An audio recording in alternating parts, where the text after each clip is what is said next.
আজকে আমাদের বিষয় হচ্ছে একটি হাদিস রাসূলুল্লাহ সাল্লাল্লাহু আলাইহি ওয়াসাল্লাম ইরশাদ করেছেন, ঈমানটা তোমাদের অন্তরের মধ্যে পুরনো হয়ে যায়, যেভাবে তোমাদের জামা কাপড় পুরনো হয়ে যায়। কাজেই তোমাদের অন্তরের ঈমানকে নবায়ন করো। ঈমান পুরনো হয়ে যায়, আবার এটাকে নবায়ন করো, নতুন করো আবার এটাকে। এই হাদিসটি অত্যন্ত গুরুত্বপূর্ণ। তাহলে আমাদের ঈমান পুরনো হয়ে যায়, কথার অর্থ কি? কাপড় চোপড় পরতে পরতে পুরনো হয়ে যায়। তো ঈমান পুরনো হয় মানুষ যখন আস্তে আস্তে গাফেল হয়ে যায়, মানুষ যখন নেক কর্ম থেকে দূরে চলে যায়, অলসতা গাফলতি চলে আসে, শয়তানের রাস্তায় চলে, আনন্দ ফুর্তিতে ডুবে থাকে, আল্লাহর ভয়, জাহান্নামের কথা, জান্নাতের কথা তার মনের ধারে কাছে সহজে আসে না। ঈমানটা পুরনো হওয়া মানে দুর্বল হয়ে গেল। এই ঈমান একটা মরা ঈমান, জীবন্ত ঈমান নয়। এমনকি যদি আমরা রুটিন ওয়ার্কগুলো করি, এই যে 5 ওয়াক্ত নামাজ পড়ি, জুমা পড়ি, ওযু করি, ইত্যাদি করি, এগুলোর মধ্যে ঈমান নবায়নের সুযোগ আছে। আবার এগুলোর মাধ্যমে এগুলো করব ঠিকই, কিন্তু ঈমান নবায়ন হবে না। এ করার জন্য করি আর কি। নামাজ না পড়লে তো অসুবিধা আছে, পড়তে হবে, পড়ি আর কি। এত কষ্ট করে জুমাতে আসেন কাজকর্ম থেকে, খুব কষ্ট লাগে, কিন্তু কি নিয়ামত আপনি পাচ্ছেন এটা আমরা জানি না, ভুলে যাই।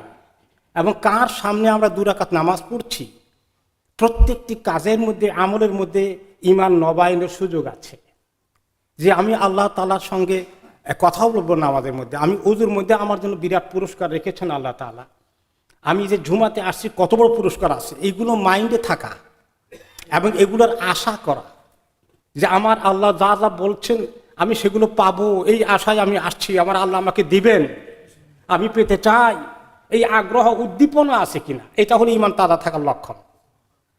আর যদি মরা নামাজ পড়লাম, মনের ভিতরে দুনিয়ার কত কিছু, কিন্তু কার সামনে নামাজ পড়ছি, কাকে আল্লাহু আকবার বলছি, কাকে সুবহান রাব্বিয়াল আলা বলছি, সেই অনুভূতি আমার মধ্যে নাই, তাহলে আমি একটা মরা ঈমান, মরা নামাজ পড়ছি। এই জন্য একটা হাদিসে রাসূলুল্লাহ সাল্লাল্লাহু আলাইহি ওয়াসাল্লাম বলেছেন, রোজা তো সবাই রাখে, সবার রোজার সওয়াব একরকম হবে না। মান সামা রমাদানা ঈমানান ওয়া ইহতিসাবান গুফিরা লাহু মা তাকাদ্দামা মিন যামবি। যে ব্যক্তি এমনভাবে রোজা রাখে, ঈমান মজবুত। কি ঈমান? যে এটা ফরজ, আমার আল্লাহ বলেছেন কুতিবা আলাইকুমুস সিয়াম, আমি এটা মানবো, কষ্ট হলেও আমার আল্লাহ সন্তুষ্টির জন্য করব, এটা আমার ঈমান। আমি বাধ্য হয়ে করছি না, মনে চায় না, জোর করে করছি না, আমি আনন্দের সাথে করছি। কারণ কি? ইহতিসাবান, যে আল্লাহ তাআলা আমাকে এত এত পুরস্কার দিবেন, আল্লাহ আমাকে জান্নাতের রায়্যান গেট খুলে দিবেন। এই যে প্রত্যেকটি কাজ, হজ, উমরা, কোরআন তেলাওয়াত করছি, জিকির করছি, দোয়া করছি, সব কিছুর মধ্যে এই মনোযোগ, মনের মধ্যে চরম একটা আকাঙ্ক্ষা, আমার আল্লাহ আমাকে কবুল করবেন, এইরকম একটা ধারণা নিয়ে নামাজ পড়া আর এমনি পড়তে থাকা কি সমান? কখনো নয়। যে একটা এক্সাম্পল আমরা নেব, যেমন এই যে আমরা আজকে জুমা পড়ব, আমরা অনেক আগে হাদিসটি বলেছিলাম, অনেকে হয়তো শুনেননি, অনেকে হয়তো ভুলে গিয়েছেন। এই ঈমানকে তাজা করার জন্য আসলে দরকার আছে।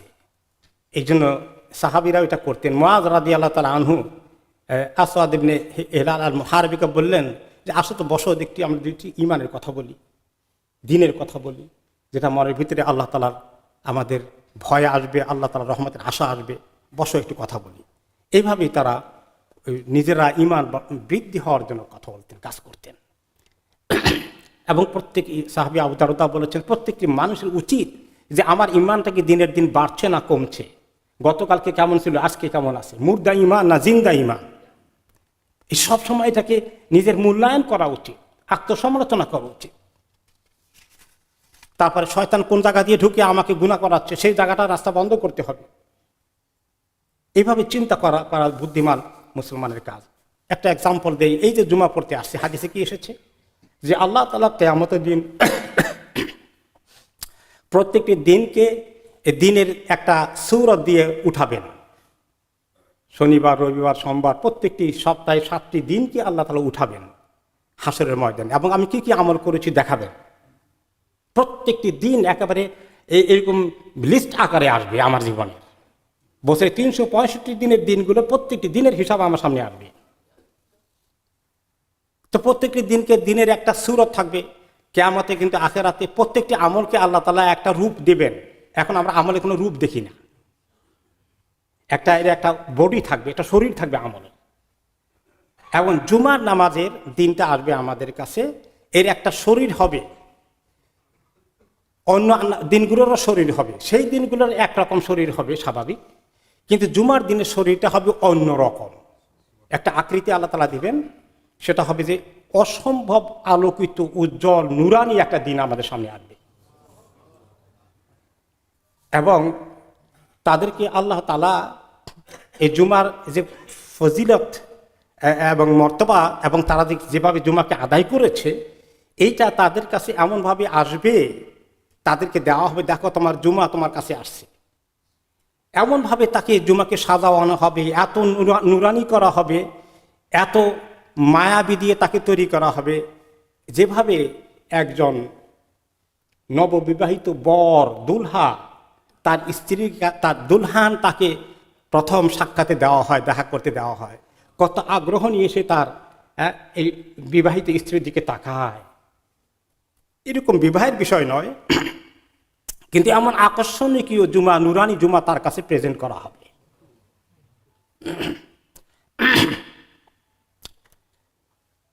এবং তাকে এই জুমা যখন তাকে দেওয়া হবে, জুমা তার কাছে আসবে, তখন তার শরীরের রংটা এত উজ্জ্বল হবে, উজ্জ্বল বরফের যে ফর্সা রং থাকে এরকম রংটা আসবে, এবং তার শরীর থেকে সুগন্ধ ছড়িয়ে পড়বে এই জুমার কারণে।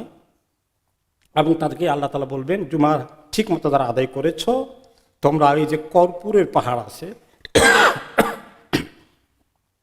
কাফুরের পাহাড়, কর্পূরের পাহাড়, সেখানে গিয়ে তারা আনন্দে খেলাধুলা করতে থাকবে।